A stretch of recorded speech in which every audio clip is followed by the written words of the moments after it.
one power, invisible, and you see it everywhere and every day.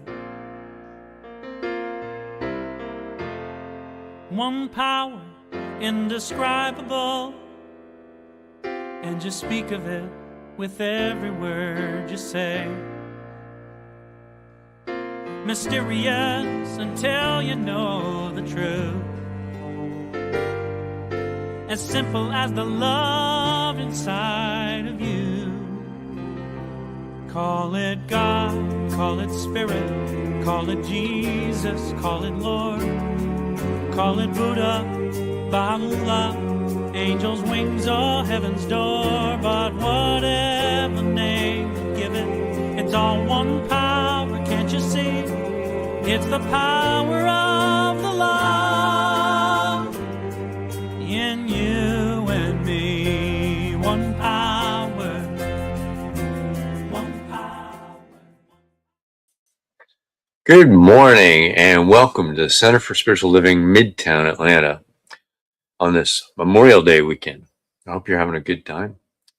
Such is the nature of life that all it asks and all it wants is the opportunity to appear, and you are that opportunity, and so am I. So it is.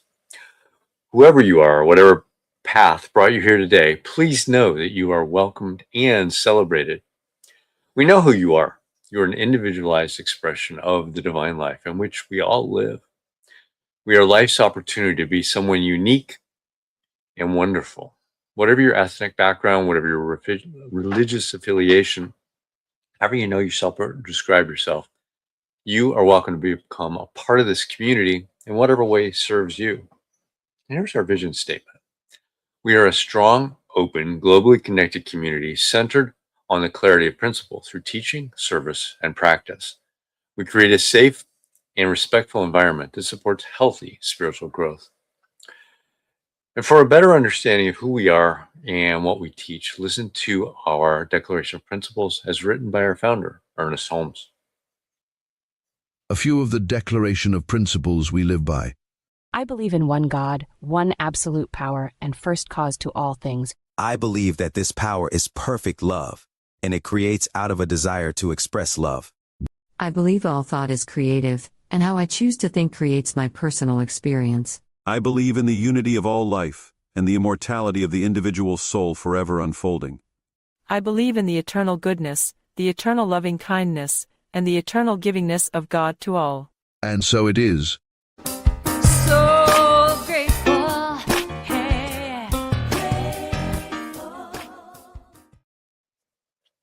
So, a practitioner is someone who's demonstrated spiritual practice and spiritual laws and knows how to bring about changes in their lives. They've also demonstrated that knowing how to bring about these changes in others when asked. Licensed by Centers for Spiritual Living, they're available to you to provide spiritual guidance and support in those areas where you're looking for assistance. You can reach our practitioners on our website, cslmidtown.org. And today we've got an amazing practitioner, one of our practitioners. So Practitioner Emeritus, Norma Roberts. Welcome, Norma. Morning. Thank you so very much, Vance. You're such an amazing person. I really appreciate you and your introduction.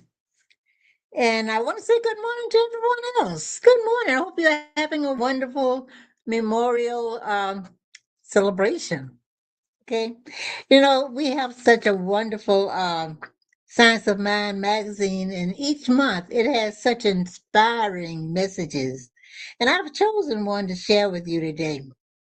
And the title is Intervulnerability. It starts by asking, have you ever seen those social media ads that boast 10 easy ways to enhance your relationships?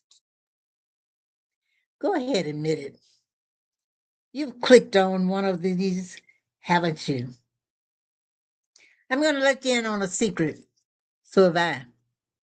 I have also. And it was the word easy that sucked me in. In reality, in my experience, nothing is further from the truth. by their very by their very nature, relationships are challenging. We bump up against the rough edges of one another, and our reaction to that vary greatly. But what if those jagged edges are the key? What if those edges can be seen only from a space of vulnerability and authenticity? And what if our willingness to be vulnerable is the thing that offer true connection and healing? I recently read a quote by a physical therapist, Miriam Greenspan, describing what she calls intervulnerability. According to Greenspan, this is the pivotal bridging mechanism of our community. At this point in history, it seems that we will either destroy ourselves or find a way to build a sustainable life together. It is our willingness to see and be seen, that is, jagged edges and all, that healing is possible. Healing happens in and through relationships with ourselves, with others, and with the natural world, and with the very universe that expresses as us. In doing so, we forge true community and connections, not in 10 easy steps, but through a lifetime of being willing to have our edges smoothed by one another. From the Science of Mind, Ernest Holmes quote, "We are therefore members of the universe, and being members of that which unites everything, we are some part of each other." So now, I invite you to join me in treatment.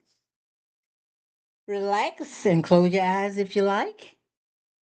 And just accept for yourself any part that resonates with you. Know that as I speak in the first person as you. So relax and just join me, taking first taking a deep breath and holding it and then letting it go as you relax. And know God, Spirit, is all and has no opposite and no opposition. It is what I am. I now accept that what is true of Spirit is true of me. Spirit can only know completeness, power, sufficiency. What it chooses, it becomes. It created me out of itself to experience all the good that it is. As Spirit, I personalize, and I choose to accept myself as complete, powerful, and all sufficient. All I do expresses what I am. My work, finances, relationships, and body, all are now formed by the substance of the pure spirit I am. I am imbued with life, vitality, intelligence, power, freedom, unlimited abundance, great peace, effectiveness, and joy. The truth of who I am dissolves forever any mental patterns which do not reflect this reality, as well as any effect of such pattern.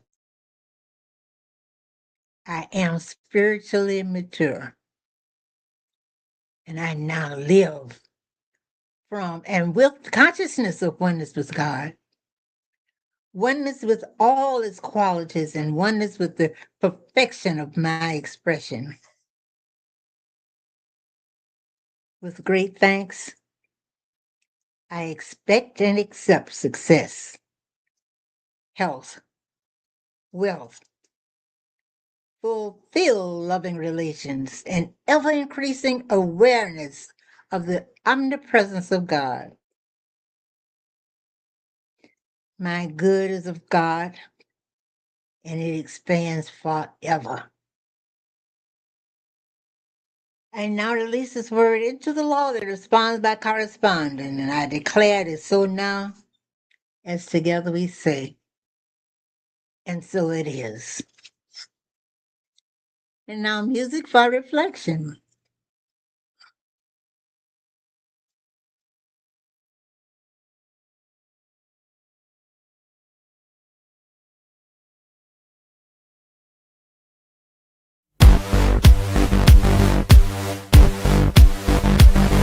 Ain't no one gonna tell me what I might feel, how things are gonna turn out, or how I will be.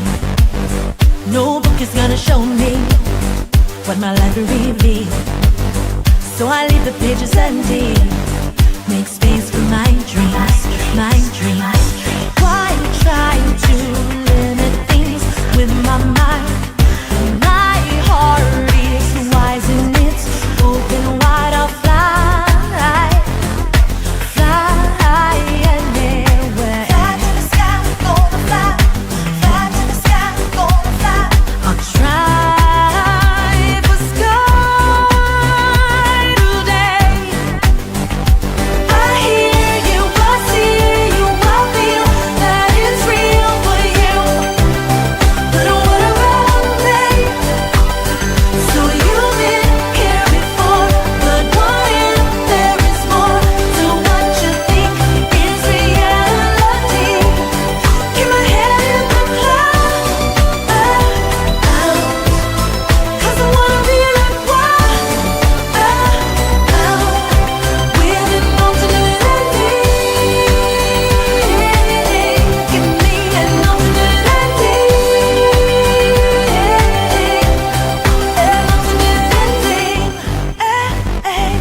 Most people, they mean well when they tell me their tale. They picture their hardships and say to beware. Oh, thank you for the warning, but to worry is hell. This movie's on my life. I'm gonna blaze a new trail, new trail. Your story's yours, you see. It's not mine.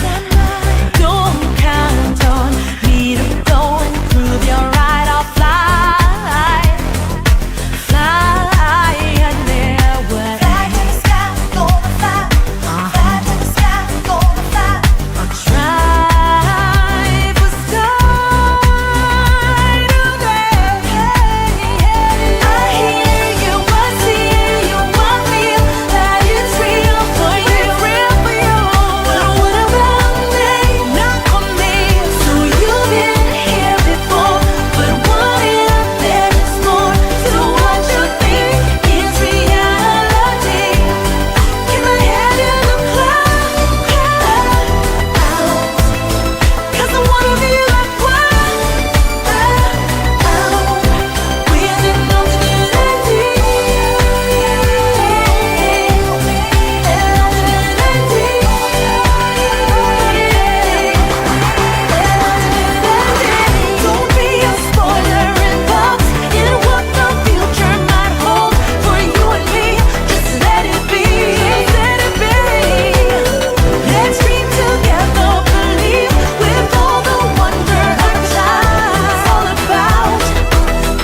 right.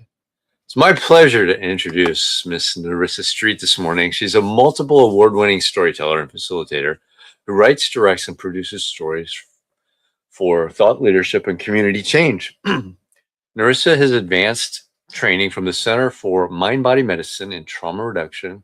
She's been featured on TEDx, PBS, and multiple media channels. Nerissa wants to bring back the joy to servant leadership, so she's tackling burnout one heart-centered organization at a time. And she hopes her message today becomes practical medicine. Welcome, Nerissa. You're muted. All right. Because everything broadcast. You have to at least say that one time during a live broadcast. So, hi, my name is Nerissa Street. I'm so grateful. Thank you again to the leadership of CSL Midtown for this invitation to return to your platform. I'm hopeful that today's message ignites a new commitment to be in community with each other. So, one of the most satisfying realizations in our spiritual practice is when we see mind science at work. There's a redemptive feeling when the spiritual work you've done shows up in alignment, in prosperity and joy, not just for you, but for your loved ones. But what if that isn't happening? What if you've done everything right and it all goes wrong? What if you've been everything good, but you're left with the bad? You doubt what you believe is true. And how many of us are struggling to figure out what is true anymore? When the world around us is in upheaval, all we want is to know some knowledge. We want clear guidance. We want to know what God wants. Where is our place? If we're not in the right mind, how will we survive what we see is coming? Doubt is this mental state, and it's also an emotional state of unknowing, and it's unsettling. And there is a reason that you are in this spiritual community at precisely this moment. Divine doubt is the next step in your spiritual evolution. It is the missing piece that builds our spiritual community and the doorway to our right place on the planet. So today we're going to look at one of the most famous spiritual communities on the planet as an example of how to move forward. The 12 disciples, you know that's who I was talking about. We are specifically going to look at Jesus's relationship with Thomas. He's also known in Christian communities as Doubting Thomas. And together, we will see how completely divine doubt is. If you don't know, Thomas earned that name because he was absent when Jesus first appeared to the disciples after his resurrection. Thomas said, and I'm paraphrasing, "Nah, that ain't Jesus. I'm not going to believe until I touch Jesus's wounds." Later on, you'll see how crucial it is that Thomas had this specific doubt. The presence of Thomas, who Jesus intentionally called into his community as a disciple, shows how crucial a questioning mind is to our spiritual evolution. Denying the questions that exist or pushing them aside in an effort to exercise our faith denies the authentic need we have to know. We seek a fuller knowledge of God. We're also seeking a fuller knowledge of our world. And really, a fuller knowledge of ourselves. Because knowledge is intimacy. Knowledge deepens our relationship. It gives us a sense of security. And let's be real, it satisfies something that we feel is missing. The questions that we have are a call to know. First, we want to know ourselves. And then we want to know the one who made us. Knowledge of something is access to it. But finding those elusive answers and gaining access requires more than us and more out of us. And so we need each other. And here's something that I discovered that is so compelling about Jesus and Thomas. Thomas was also known as Didymus, twin. And scholars believe that it's because Thomas and Jesus looked alike. Power and doubt are two sides of the same coin. Healing and doubt are two sides of the same coin. And in the science of Mayan tradition, the Christ is not a person, but a principle of God's ideal for humanity that is present in everyone. Jesus of Nazareth is believed to have revealed the Christ nature to the highest degree ever known. So it's important that we go back and study exactly what we do know about him. And here's the thing about Jesus.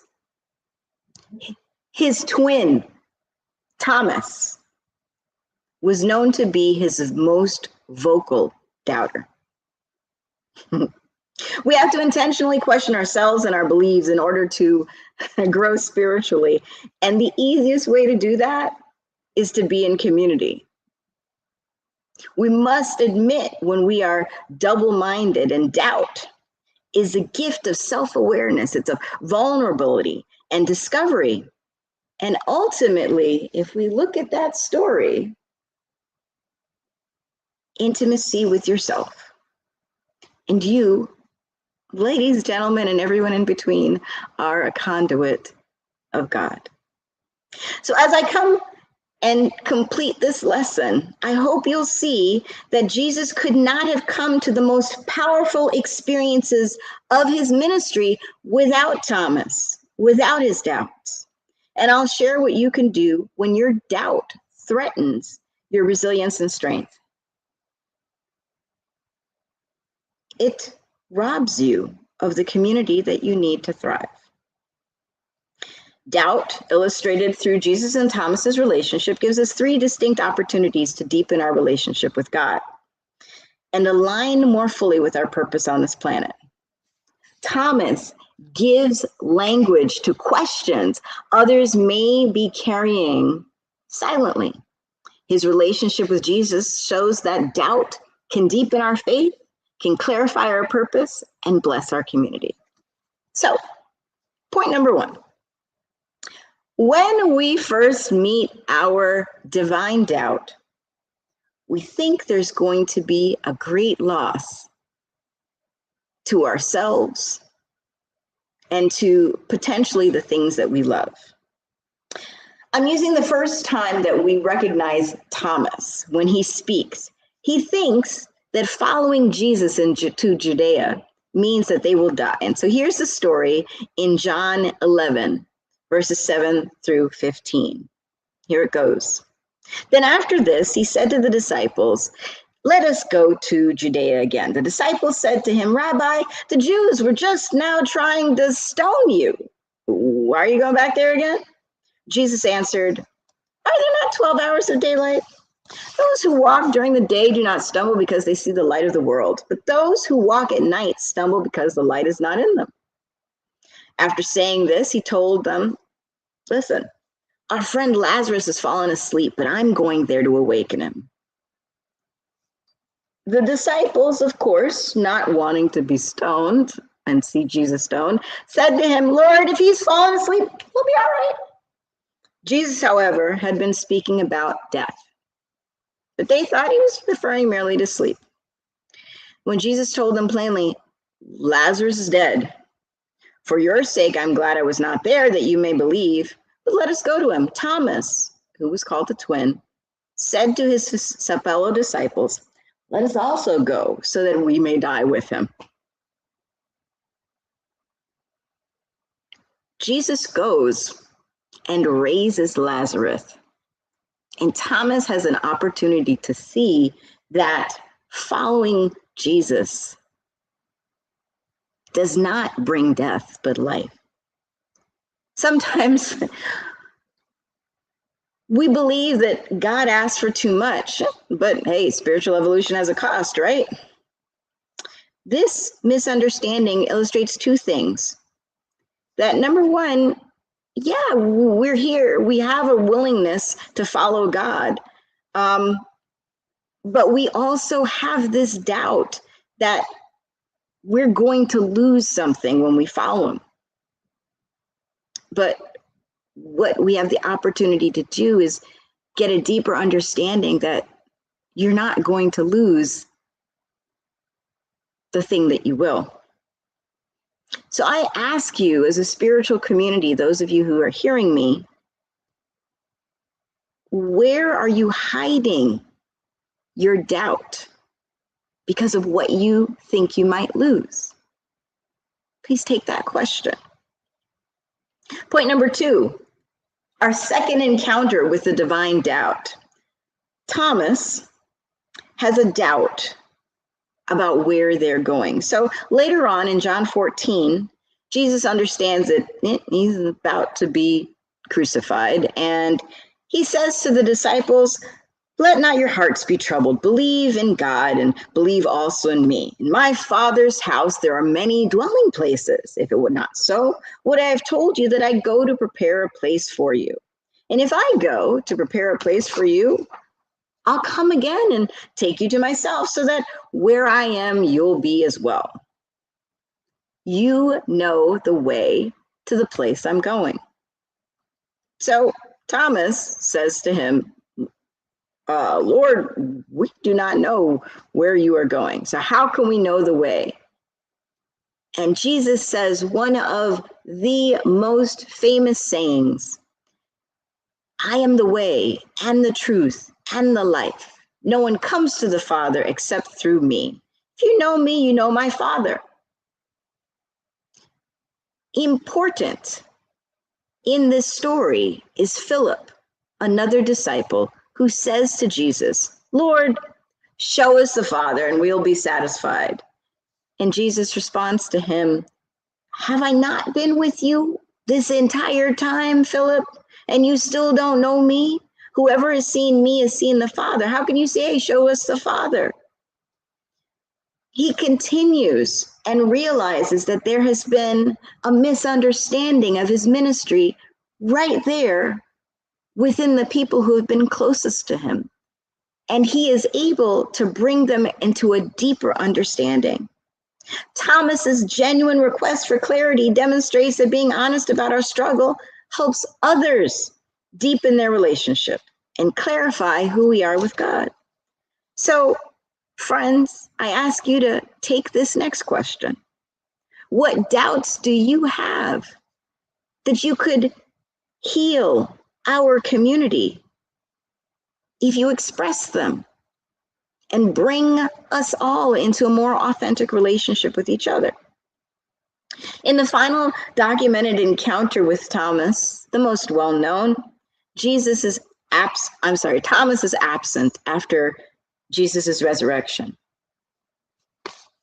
And so in John 20, we find that Thomas says,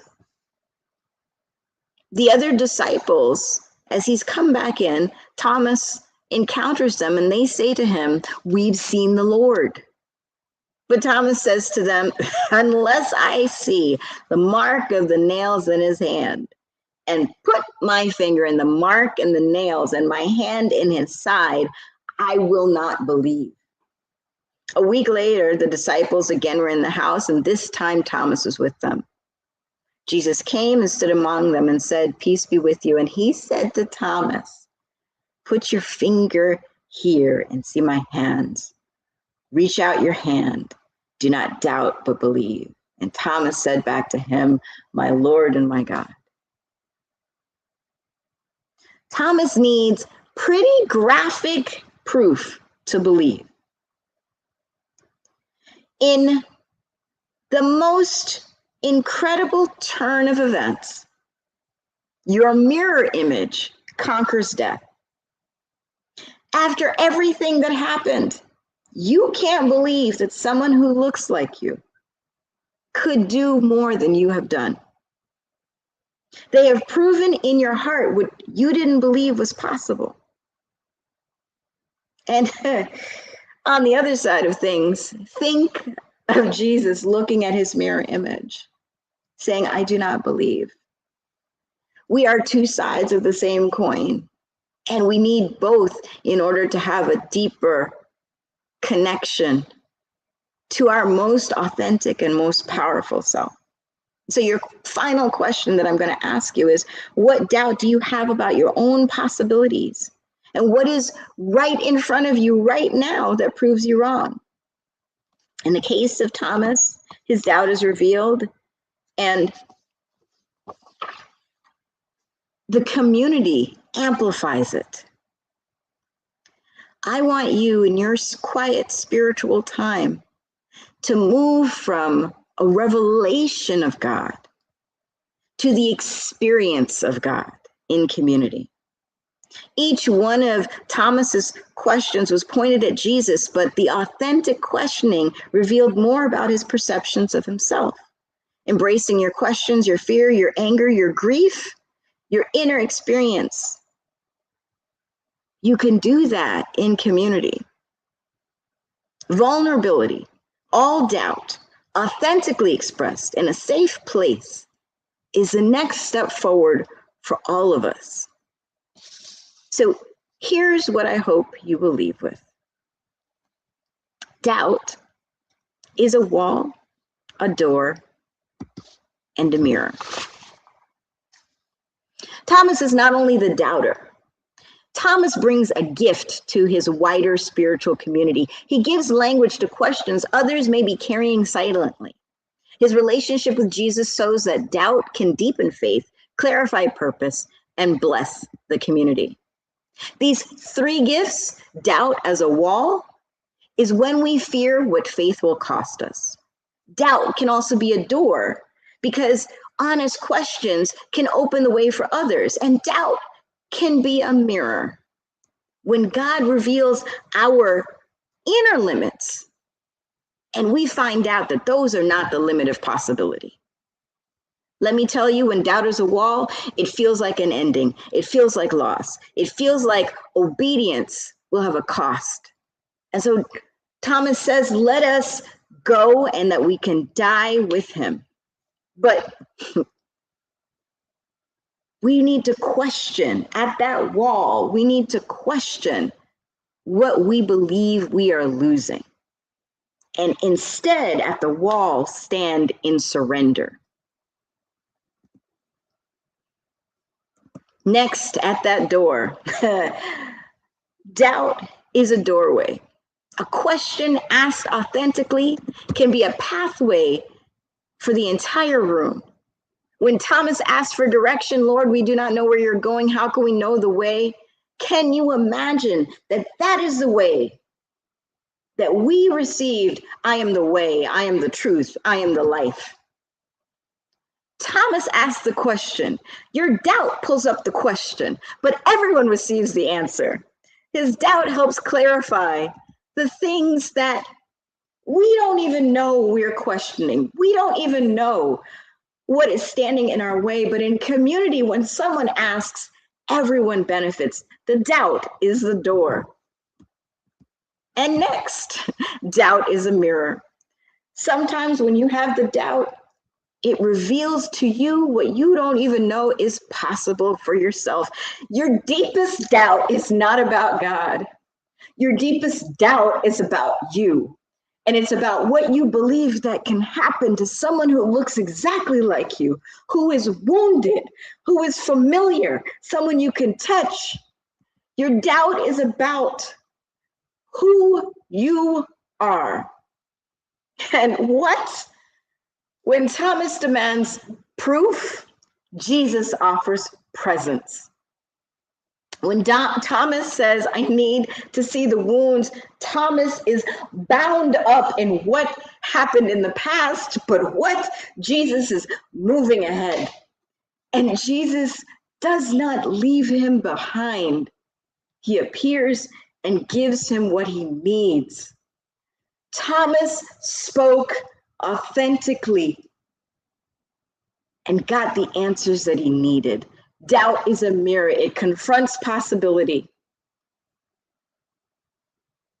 The resurrection does not only prove who Jesus is, it also destroys our belief in the impossible. And so I hope that you bring your own doubts to this incredible community.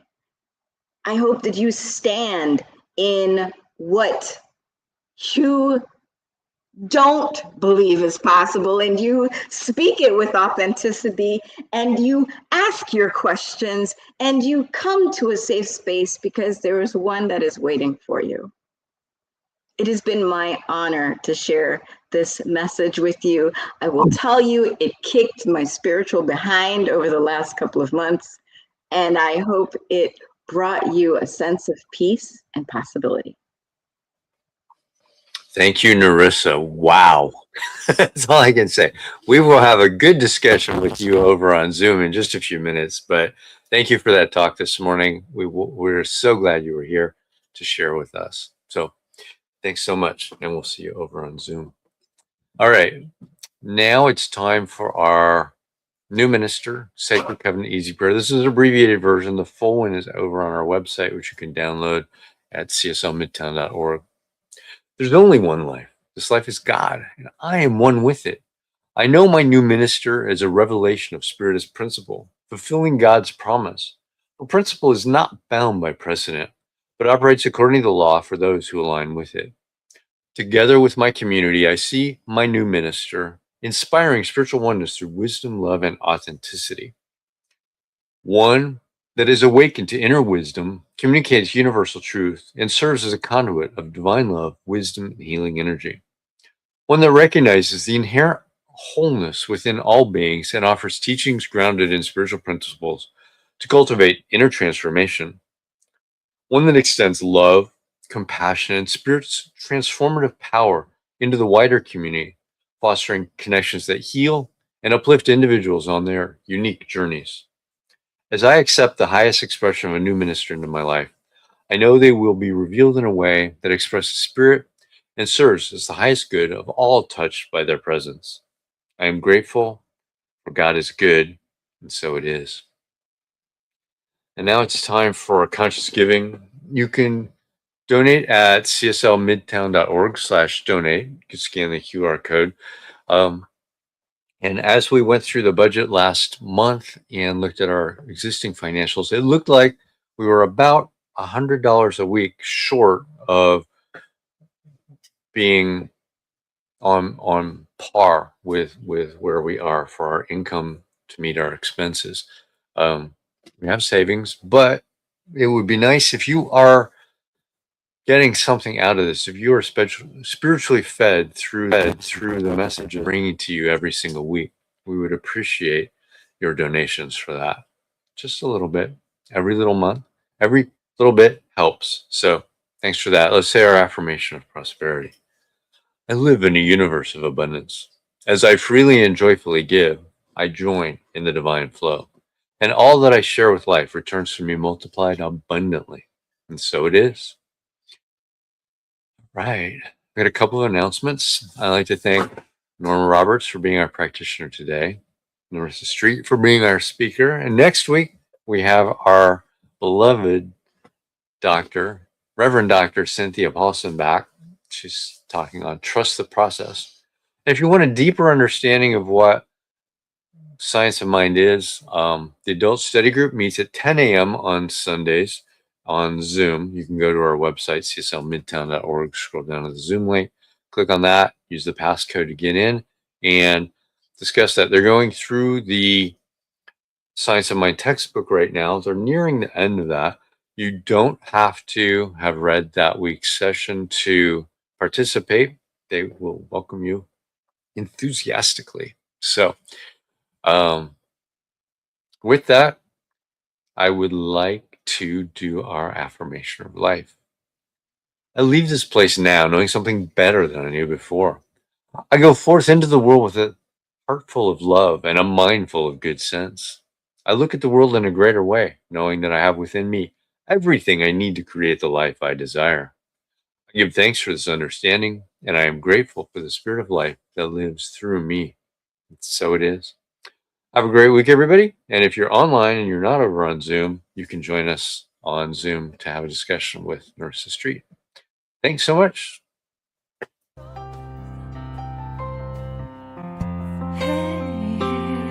I'm so grateful.